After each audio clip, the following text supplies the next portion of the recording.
Hey, Macabre here, as always. Today, I'll be reviewing a book by Laura Tempest Zakroff called Sigil Witchery. As you can hopefully tell by the title, it's based upon the uses of sigils in witchcraft. My only complaint about the book is the oh-so-complex title. That was a joke. I hope you know that was a joke. Anyway, time for me to try to make productive content! I actually found this book to be really informative, despite the fact that I've been practicing sigil magic for a few years now. Zakroff gets straight to the point in a lot of what she states in the book, while still being an enjoyable read.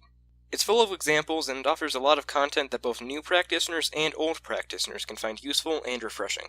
For people completely new to witchcraft, after describing what the book is actually about, Zakroff shortly explains what modern witchcraft is.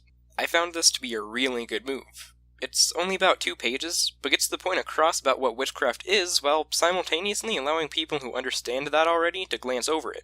After that, it also goes on to explain what sigil magic exactly is, also in a short and non-complex, but informative way.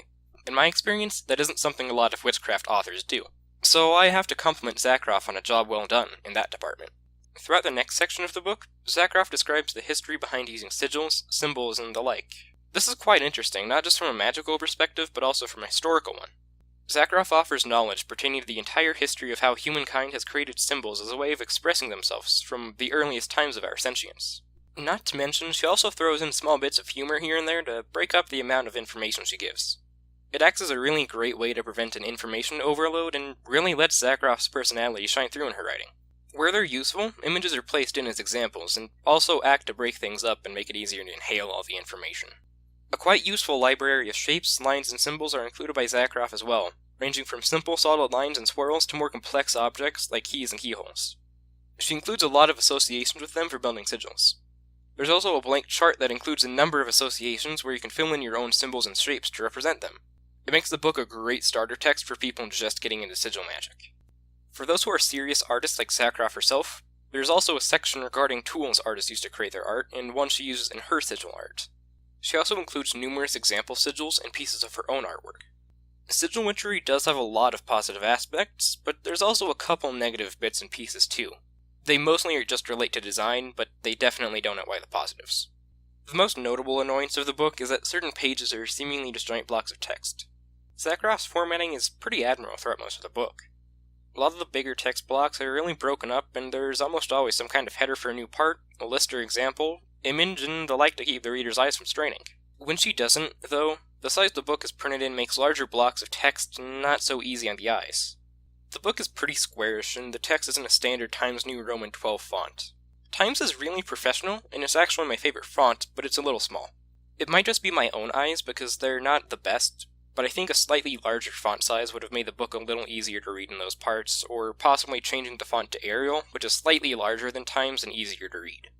Still, I can understand Zakroff probably had some limited space to keep the book as small as possible. That does lead to some other issues, though. I'm not sure if it was Zakroff's decision or the publisher's, but the book is in this really weird square design. For my measurements, just from a ruler, it's approximately 19 by 19 centimeters. It makes the book a little awkward to fit on a bookshelf, at least for me.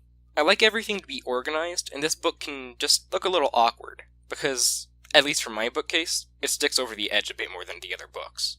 Still, that doesn't change the fact that Zakroff's Sigil Witchery is a wonderful book. Personally, I think it'd be a great book for beginners. If you're looking into sigil magic for the first time, or you're a beginner witch, I highly suggest Sigil Witchery. I feel like it would offer a really great head start with sigils.